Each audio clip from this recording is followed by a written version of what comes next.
Greetings, nerds. This is CNN Nerd. I'm your host, Sarah Belmont, and with me, as always, is our Mr. Producer, Will Polk. How are you doing tonight, Will?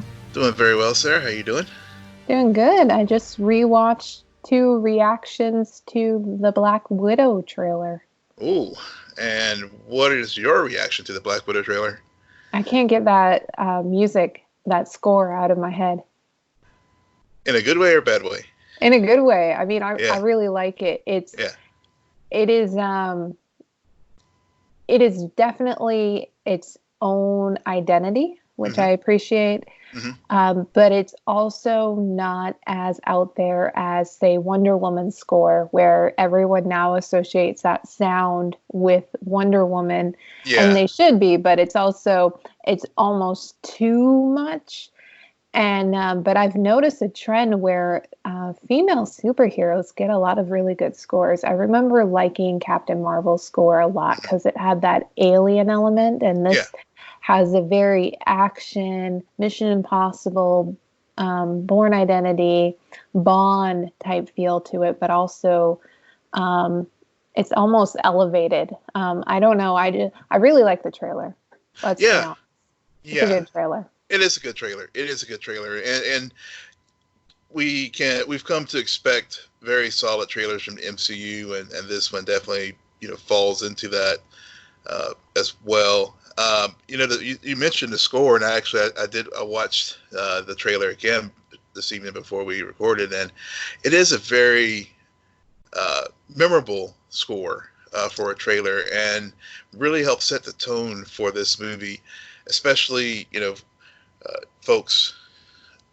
Whenever I first heard Black Widow, I was kind of on the fence about whether or not we needed this film, especially given that we know her end game, no pun intended.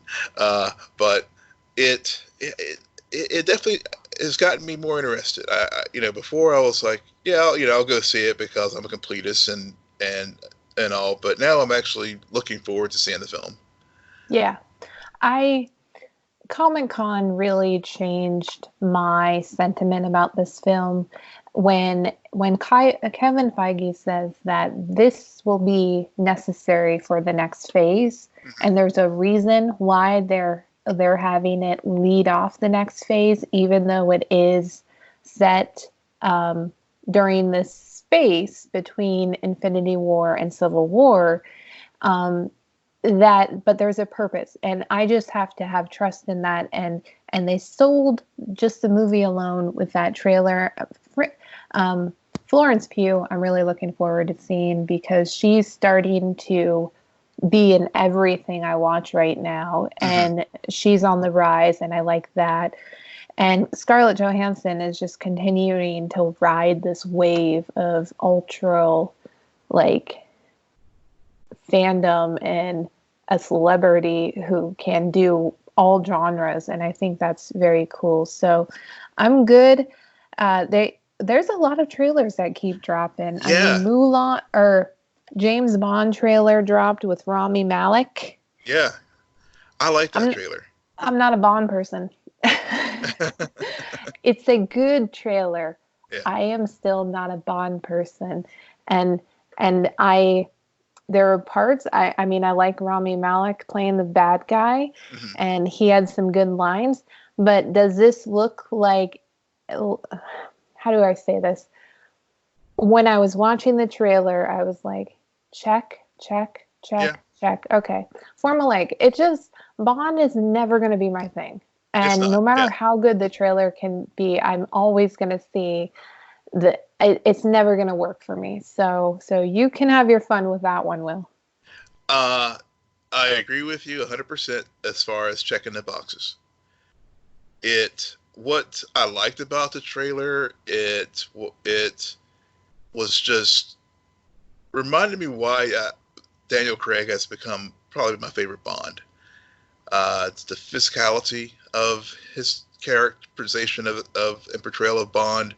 His, I know some people may find him as James, very bland, and because he just doesn't emote with the, one-liners that Pierce Brosnan did, for example, or even Roger Moore.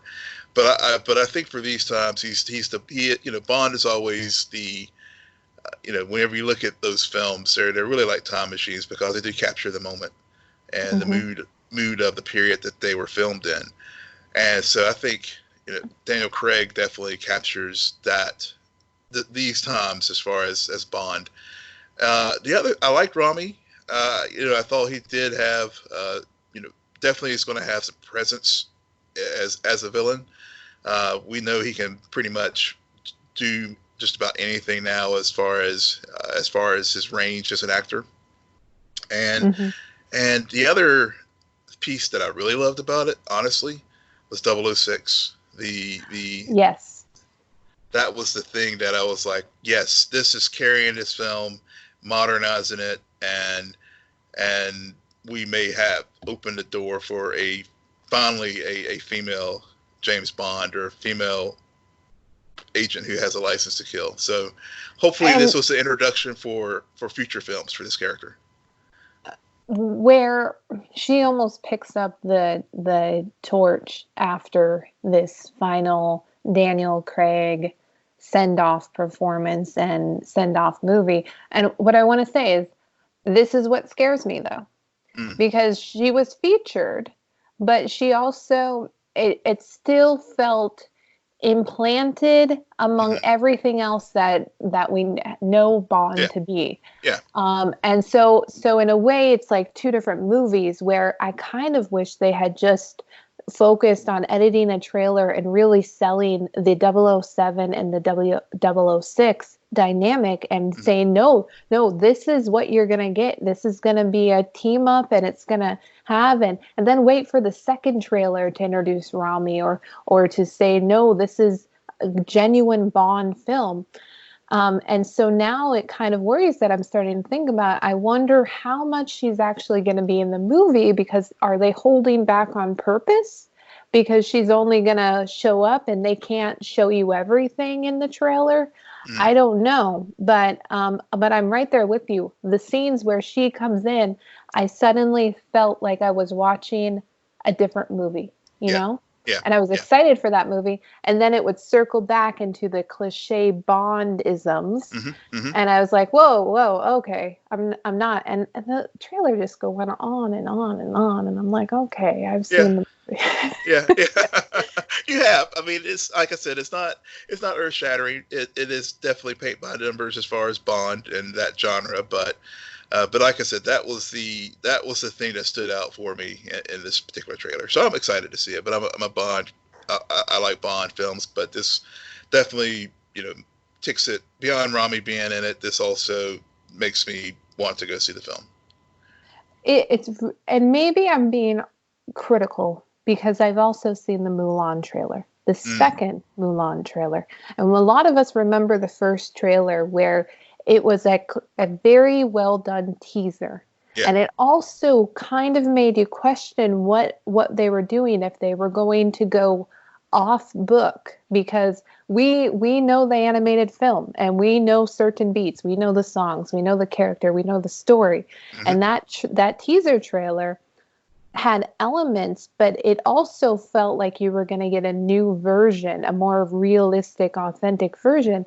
This trailer, it was weird because as much as it really walked this fine line between nostalgia of the movie that we know and the movie that they want to give to us next year.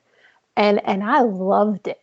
Yeah. I was watching it. I like how they didn't sing the lyrics, but you heard the melodies and you're already filling in the blanks, and my song is in it.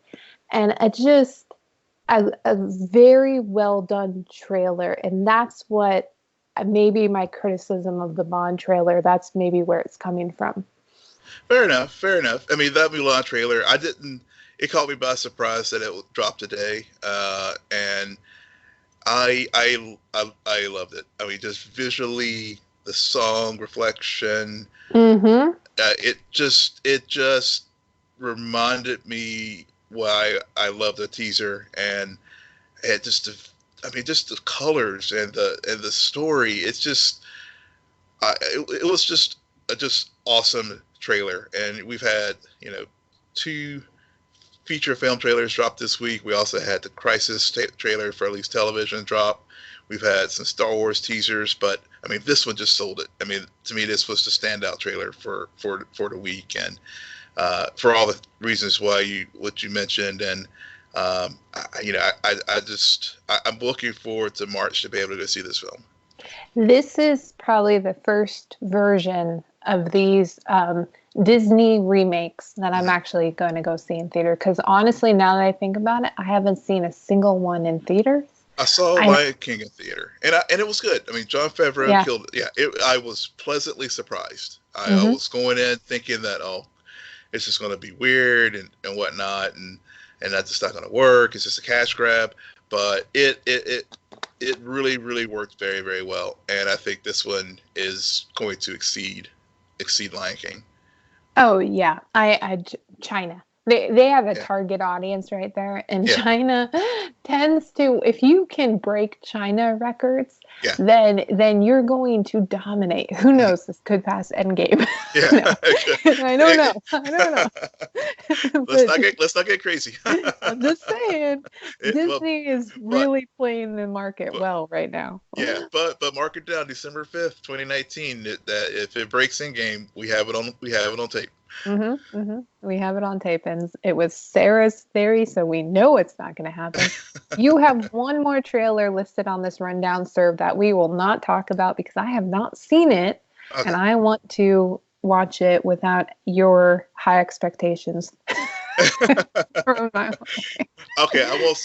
be good. I won't spoil it for you. But just for what folks know, what we're talking about, The Boys season 2 trailer also dropped today, and we, as folks know, we both really enjoyed season 1. So season 2 is around the corner next year.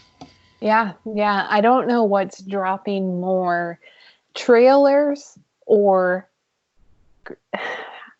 nuggets about Crisis on Infinite Earth and what happens after Crisis, even though Crisis technically still hasn't happened.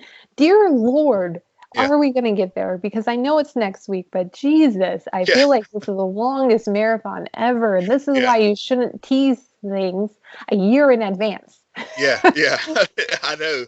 I've been the week is finally here, and it's like, wait a minute, is it really here? Because it has felt like such a marathon to get to this. And then Mark Guggenheim has been dropping shit all freaking week about little nuggets here, little nuggets there. I guess the big one today was there's going to be a comic book tie-in to Crisis. And I think it's going to be in 2 parts, just like the series, the crossover event's going to be. The first part was, if I read, I think it's going to be in between hour 2 and 3 of the story, if I recall. And it's going to have Felicity and Wally West and the Ray are going to be featured. All characters that in the real world they weren't able to, work out scheduling, etc. for, for filming. But they are. There's so much, according to Guggenheim, there's so much story to tell that they decided to do this comic tie-in with Marv Wolfman, who was the author of the original Crisis books back in the mid '80s. So. First one comes out the 15th of this month, and then the next one, January 19th, you can get them at Walmart, and then they'll go to the general comic book shops in February of next year. So I'm looking forward to it. I mean, it'll be nice to have this additional tie-in with original content for these characters, but also they'll be bringing in some nuggets from the original Crisis, as well as I believe Infinite Crisis, a part of a 100-page mega size comic for all the fans out there. Dear Lord, I just want my 5 hours. And to be done with it and to move on and watch the series finale of Arrow and see what happens on Flash. Before we get into Arrow and Flash, though, I've had a lot of craziness in my life right now. I've moved from Juneau to Fairbanks and now I moved out of my parents' house and living on my own now in my new house. And so I still feel in this crazy state of transition. So sitting down and watching TV has been kind of very hard. Earlier this week, I put on Batwoman. And initially, I was not engaged in the episode. And then things started happening. We get Alice's plan, and she starts setting up the pieces of this tea party. And before you know it, I'm hooked in the episode. Yeah, with Sarah Belmont, like, actually tweets out the night of an episode how great a freaking show it was, then you know it was good. She was there. Yeah. I tend to do praise very not all the time, and so when something hits me, it really hits me. But Catherine's death, this is what I love about it. It is very, and you may not get this reference, Will, because for some reason you still haven't watched Game of Thrones. But there is a death in having to do with the Dorns in, I think, season 5. That Cersei is basically in place of Alice in this scenario. Cersei, of course, takes it 10 times further and makes it that much worse and sadistic than Alice did. But Alice is a DC villain, so we're going to get halfway there. But very similar kind of thing, mother and daughter. You both took the poison. There's only an antidote for one. And there was something about it that the show needed stakes. Mm-hmm. Catherine has been around. She's also not innocent. She's never been necessarily the best character around. She's never tried to take the place of anyone's mom, but she was there. She's a character, and she's not innocent. And so to use her, and I love what this is going to do with Mary, and Kate, and that relationship. And at the end, when Mary says, was she worth it? Yeah. That's a lot of guilt, because I don't know what's going to happen, but it was brilliant in my opinion, what they did. Yeah, that definitely is the highlight, of the episode.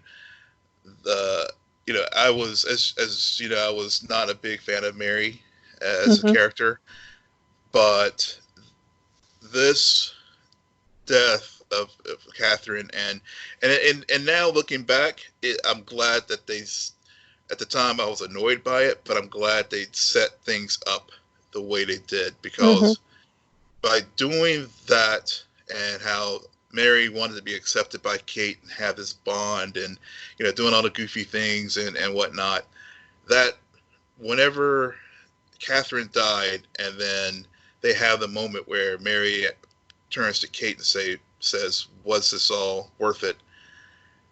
It just makes it more devastating. Right. And really, moving forward, Kate having to carry that guilt around, and how their relationship's going to fold the back half of the season, because we were wondering, like, we can only ride the wave of Alice's madness for so long, but now they have this new dynamic between Kate and Mary, and the revenge angle, and so I think the back half of for 1B is going to be. I'm seeing how this unfolds. I don't know how it's going to unfold. I mean, it is a CW. These shows have a way of everybody kind of mending fences and whatnot. But I'm hoping that they will, as they are trying to establish their own voice, they take it in the opposite direction, where there's going to be a rift, and it's not going to be easily resolved in this first season. That it's going to take time for Mary and Kate to establish some kind of relationship. Right. I really like that. The other part of that I thought was really hit the nail on the hammer was when Mary talked about how many people in that clinic she saved, and yet she couldn't save her own mom. Yeah.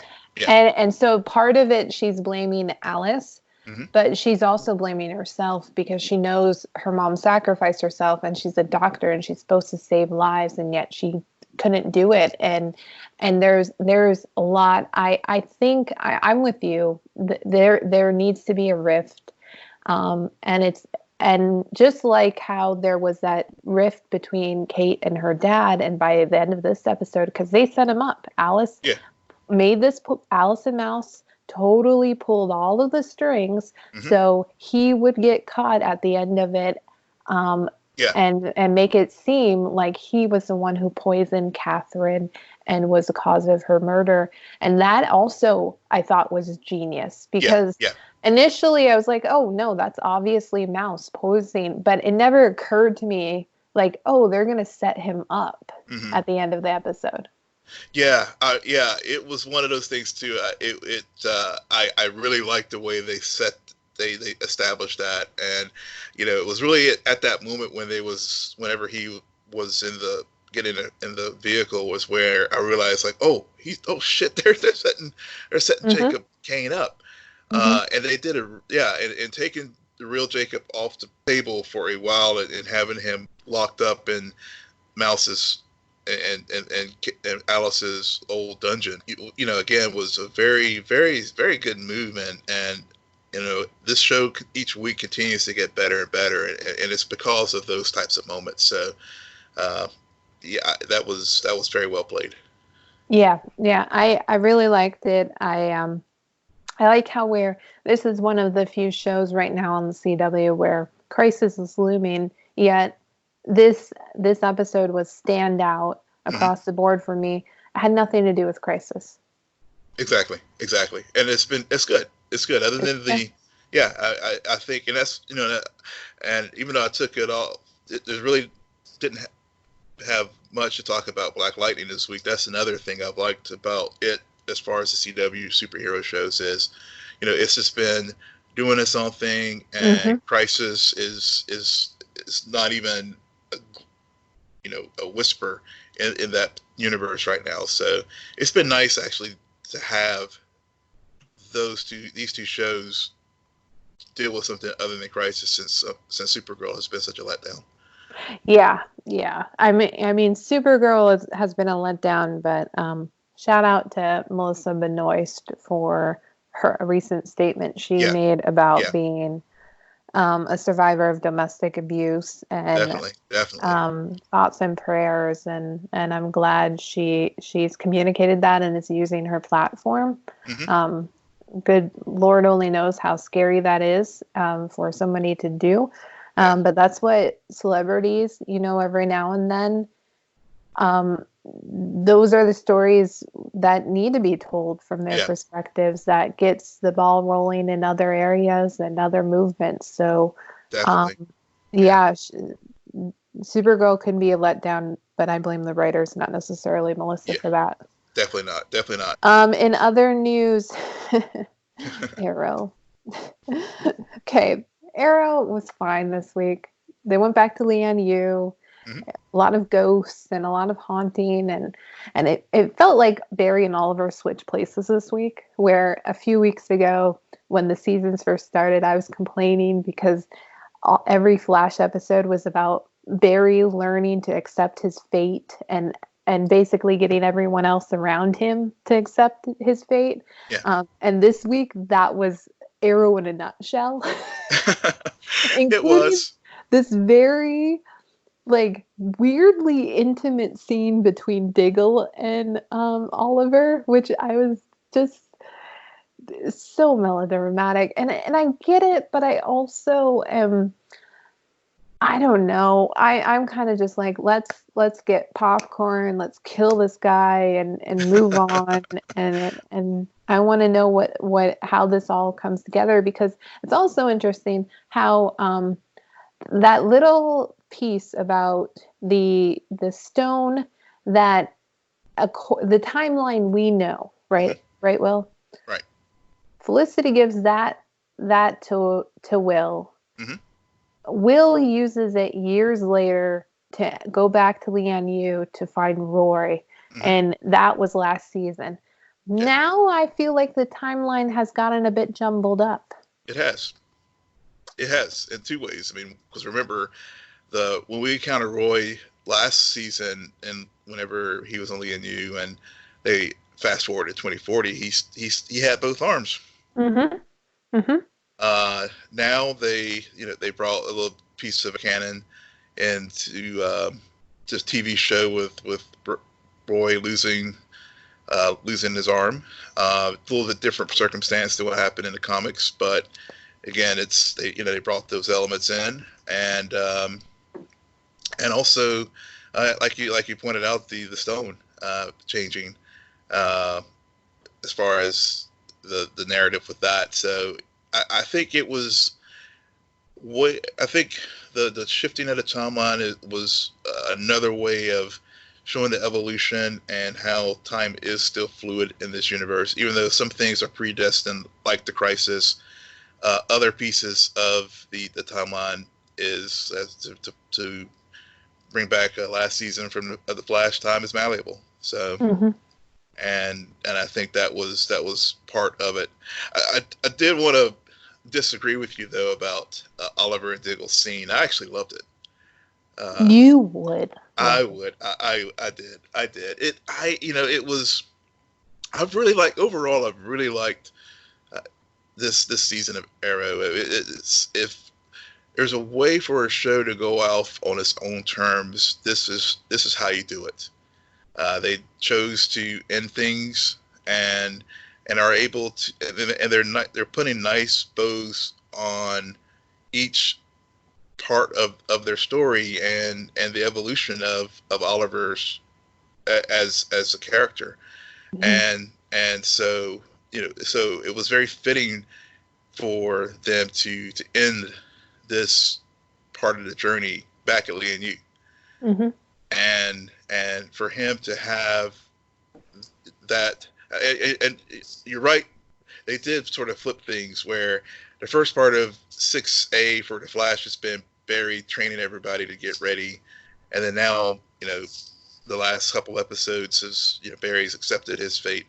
Oliver was the exact like you said, the exact opposite. Now he's trying to get everybody else used to the idea, and in particular, and his last time there with Diggle, to accept things, and it was just a very fitting sort of closure for those two characters, because I don't think that there will be a moment in the crisis for them to have that moment. So I thought it was very fitting for them to do it here. And then, and I liked a little touch that where Oliver was like, knowing his predestined fate, as far as we know. Of course, they may change things. Making sure that Diggle and Felicity and William and Mia all have that, make sure that family stays together, because right. Oliver got that second chance that. He got to see his offspring grow up and to do something phenomenal, be something else, as he's talked about in his intros through this season, and so I like that. I thought it worked very well, and it hit the right emotional beat for me. Right. And then on The Flash, we've had 2 back-to-back episodes, part 1 and part 2 of The Last Temptation of Barry Allen, where him and Bloodwork go head into head, mind into mind, blood into blood, however you want to put it. The first part, the first episode that aired last week, loved it. Mm-hmm. I felt very of the Flash of old, Yep. A lot of mind games, a lot of trickery. I love the use of the Speed Force and Bloodwork, and how he manipulates the truth and then manipulates her essentially, or the Speed Force itself, into being this curse and not a blessing, and all of that. I did pull together some themes that have been they've been alluding to about service and sacrifice and what it means to be a hero and all of that. Yeah. Second episode. For me, it was a cheap horror movie. And it just, I don't know.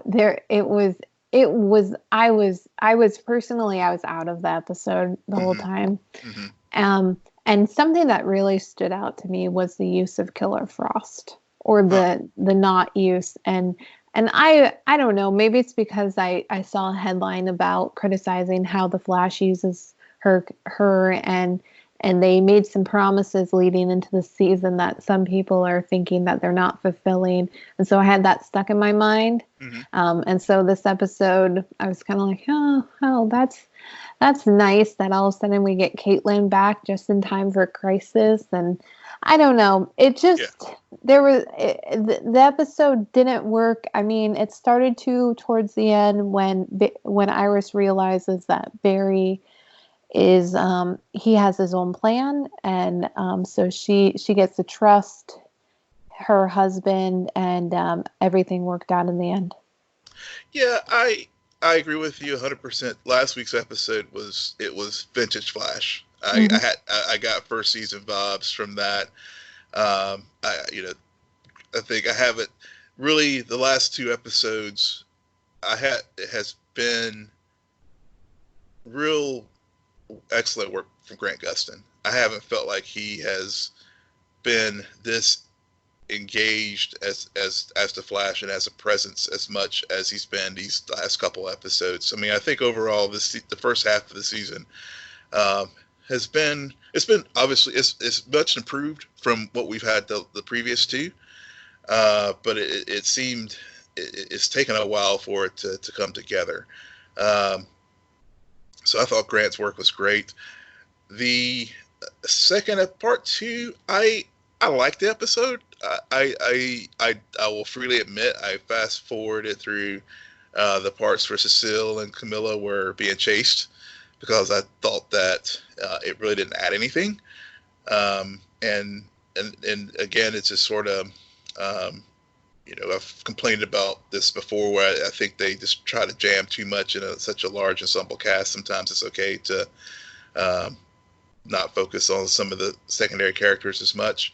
The other part that I wish that they could have spent a little bit more time on was Nash Wells down in the tunnel. I felt that part was a bit rushed, especially given that eventually, we saw at the end there, I think obviously he's being pulled in to become Pariah. But the cheap horror film, it did have that. It could have been easily a Halloween episode, but I still enjoyed it, and I liked some of the little Easter eggs they threw in there, as far as if the Flash ever went bad, they had their own Flash defense, and it was a nice little nod to Batman doing the same against the JSA if they ever went rogue. And the other I like the interplay between Cisco and Iris, because Cisco, again, these two episodes have really felt like the Cisco of old. Right. I would agree with that. Yeah. And so it's, so it had all those nice beats, and it was a good lead in to Crisis. But I agree with you about Caitlin. They still haven't figured out what the hell they want to do with her.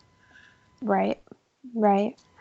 In other DC TV news, Titans wrapped last Friday. Yeah. They aired their season 2 finale. We know we're getting a season 3. They killed Donna. Mm-hmm. Donna Troy. Should have seen it coming way before the episode. So shout out to them on that. They did good. During the episode, there was a thought early on that they were going to kill Donna, and then then that happened. It did happen in a very awkward way, in my opinion, because it wasn't really a part of one of the main fight sequences. It was like an after the fact kind of deal, which was lame. Mm-hmm. But I get it. They're still working out the kinks in their armor. Clear setup of season 3. We knew that was coming with Black Star. Yeah. Very, very excited to see that because Corey's becoming one of my favorite characters, if not my favorite character on this show. So I'm very glad that she gets to be focused on. And essentially, it's just about Dick realizing that the Titans are his family, and all of these people who were doing some bad things, they get back into it, and the Cadmus brainwashing ends. With some help from Bruce Wayne. Ravenger is now... We don't know what happened to Jason Todd, though.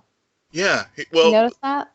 I know. He just he just stayed on the shadows at Donna's funeral, and then he just drives off on his motorcycle.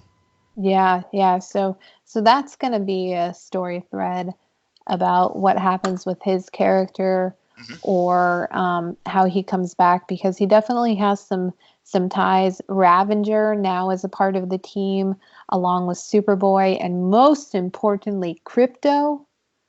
Yes. I've missed that dog. I have. For a while there, I was like, where is the dog? And then he comes running by, and I'm like, thank the Lord. They need that dog. They do need a dog. They do need Crypto. Crypto's back. Gar's back. I liked parts of the finale. They still haven't stuck the landing. I thought that, I loved that we finally got Nightwing. It's been a slow burn getting to that point, and Dick showing up in the Nightwing costume was great, but at the same time, I felt like we spent all this time with him trying to escape Bruce and Bruce's influence and everything. And what does he do? He goes to Bruce's wardrobe costumer to build him a new suit of armor. And I'm like, duh. Yeah. And I'm like, okay, could we come up? Yeah, I thought you were trying to get away from Bruce, but so it was a little, I'm still underwhelmed by the Bruce Wayne and Titans, and so maybe that's part of it too. But the other thing that where I felt was very rushed was the end of Deathstroke. I mean, we spent all season with this story, and then basically he's dispatched in the first 15 minutes of the show, and I'm just like, really? I would have spent a little bit more time on that, but I know they were trying to wrap up the threads with Gar and Connor being brainwashed as far as Cadmus, and so they had to they had to wrap that part of the story up as well. So that was really my main quibbles with the finale. But overall, I really enjoyed season 2. It was much improved from the first season, and they're finally, I think, starting to figure out how they want to structure the show. Right. I mean, that's what, at the end of the day, I have my quibbles with the show. I will always make fun of Rachel. I will always have an issue with Rachel and a few other characters, but this is a massive improvement. The characters, I'm still interested to see what happens to them. I'm kind of angry that they killed Donna, because she was starting to become a really good character as well, very three-dimensional, and then they kill her. Oh, she didn't sleep with Dick, so obviously she's the one who gets killed. Yeah. Just saying, there's a trend. Yeah. Don't worry though. I think if they stay true to the comics, we haven't seen the end of Donna Troy.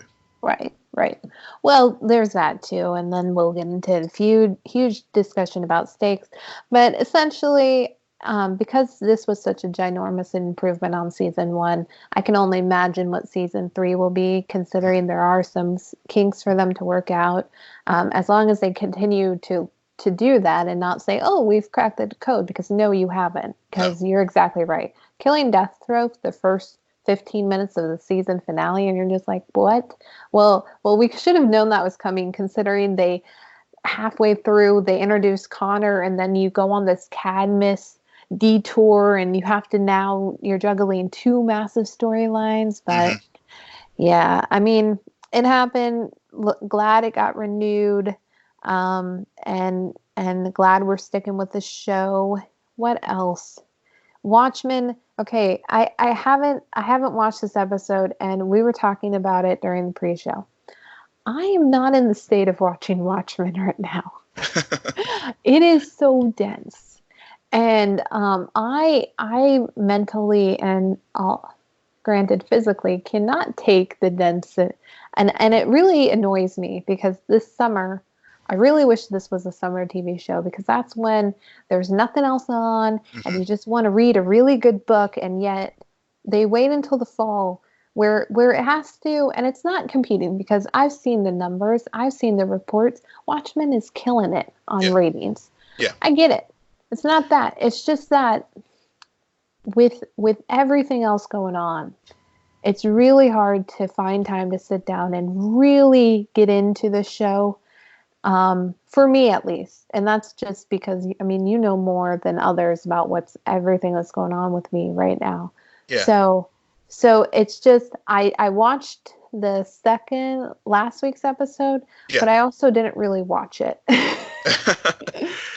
Well, there were some things that I think you could probably expand on with the nostalgia and Angela's journey into Will Reeves's life. It was, that episode last week, and I don't want to spoil for you this week as far as what happens. We could really spend once you get a chance to really go back and rewatch it and digest what happens in last week's episode, which we see the impact of the nostalgia and learn the backstory of Hooded Justice. I thought that was brilliant how they took the comic book canon and completely twisted on itself, really got into these themes that they've been discussing all season as far as racism, and then you also throw in the homophobia with the two agents who were like questioning who they thought was Hooded Justice, and the themes of vigilantism, and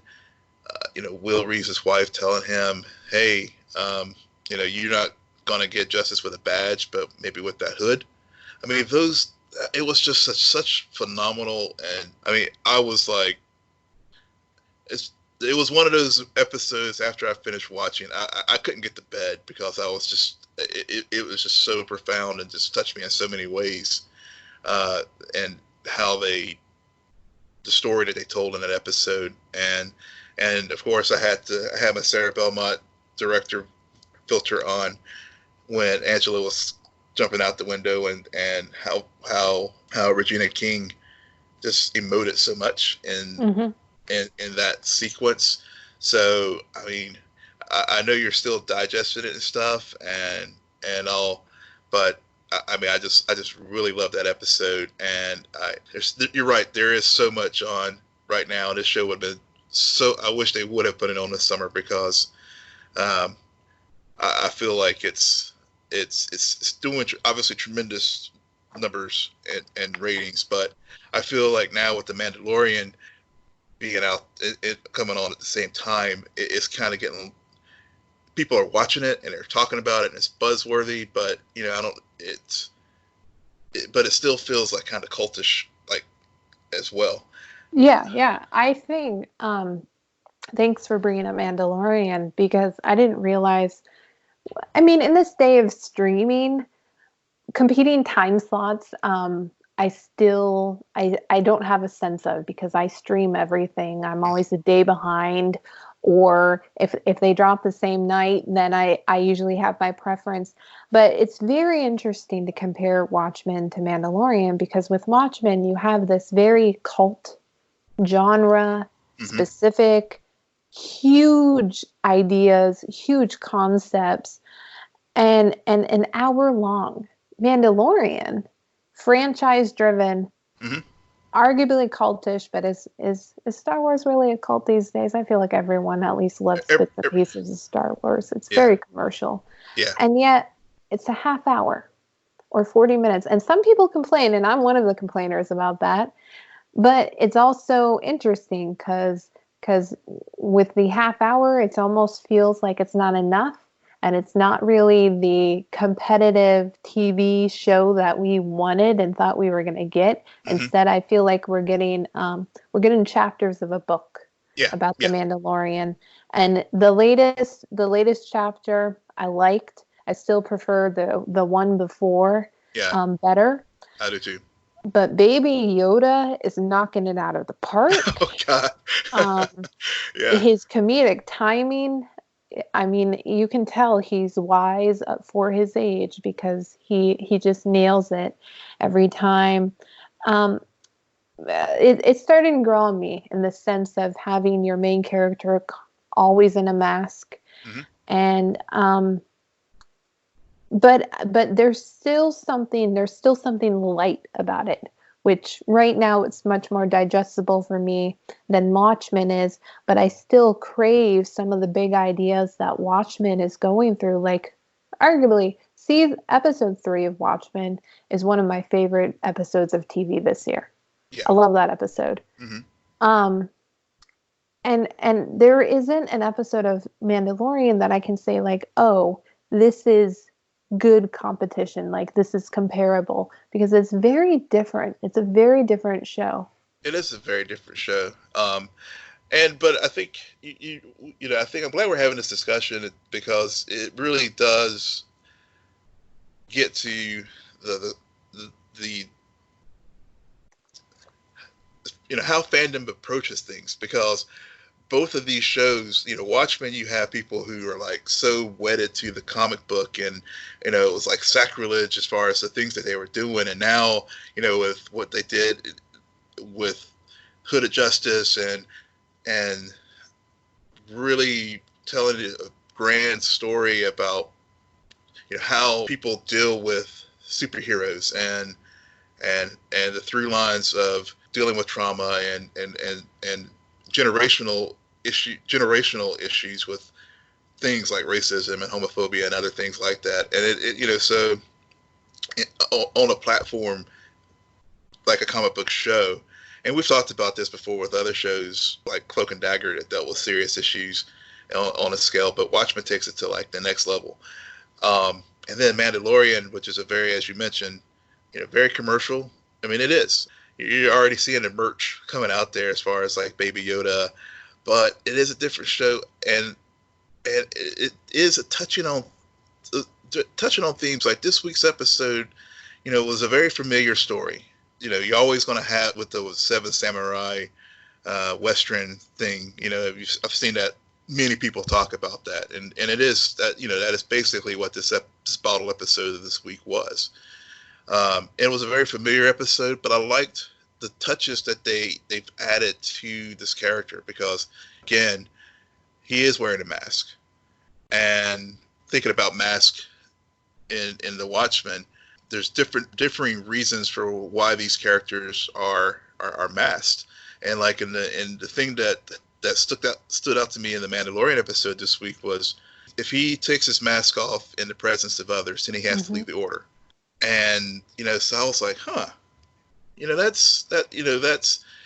adds a level of depth to this character that, you know, once you get past the glitz and, you know, commercialism of Star Wars, that's a really kind of profound thing. Like, you know, I got to think about this. Like, he could take the mask off and have this perfect life with this character, this woman he met on this planet, and be done with all his responsibilities, and Baby Yoda can just, you know, have his playmates and they all live happily ever after. But that's a huge sacrifice that he would have to make if he did so. And even though we can't see this character's face, there's just so many little things like that that have made me drawn to the Mando, and obviously Baby Yoda. I mean, the hell, this just he's so cute that you can't help but feel affection for that character. But I mean, each week I'm finding that with the Mandalorian, I always sit there thinking when I'm watching episodes, you know, I don't know if it's voice intonation or body language or what, but I'm becoming attached to this character more so than I have than, say, some of the ones in the new trilogy. Yeah. I think you're right that they have managed to introduce a character to us that we are learning to appreciate, to become connected to, and that's the power of TV. Mm-hmm. I mean, these movies, these new characters, yeah, for 2+ hours, we are attached to them. We're in their world and everything. It's a very, and then you turn, and then it ends, and you go about your way, and you may rewatch it, you may read comic books, but it's still not the same, or other stories, graphic novels about it, still not the same characters that you see on screen. TV, though, you're literally watching them every week. Yeah. They become part of your routine. It's like what we've talked about in the past with Flash and Arrow, where Barry and Oliver, they're like the older brothers. Mm-hmm. Like, we've been watching them for years at this point. Right. And for 23 weeks, they are part of our routine. You watch them certain nights of the week and everything. And even actors have pointed out that there is something much more intimate than about TV and the nature of it than there ever will be about movies. I also think, and I'm not trying to detract from what you just said about Mandalorian, because there are some shows that I watch that I'm not attached to, regardless of how often I watch them. I'm attached to Regina Angela in Watchmen for sure. We've had our discussions about Elliot Alderson, which whole other situation, because that's another example. You're given this opportunity to retain that connection every time you air. You take a year off in between seasons, suddenly you're on a thin thread, and then you make a discovery about one of the characters, and it's like you cut the cord on everything. But that's a whole nother rant. So I'm with you. I am starting to get more attached to Mandalorian because I want his safety, you know? Mm-hmm. You know he's on the run right now. Yeah. With good reason. Yep. And you want to make sure at the end of this he is okay, and so is Baby Yoda. Exactly. And it's such a simple story, but it's just the way that they have, and like you said, it is like a chapter in a book. So, each week you're just like, okay, I can't wait to get to the next chapter. I mean, that's how I've gotten, at least for me, how I have gotten to with this show. And it's what we need right now, because with everything else, like we were just talking before, and I was complaining because Watchmen is such a dense, connected universe, multi-layer, yet political plot points to it, and yet also we're focused on this DC extended universe that's leading to this giant crossover event, and yet you sit down and watch a 30-minute episode of Mandalorian, it is a breath of fresh air. It is. It's a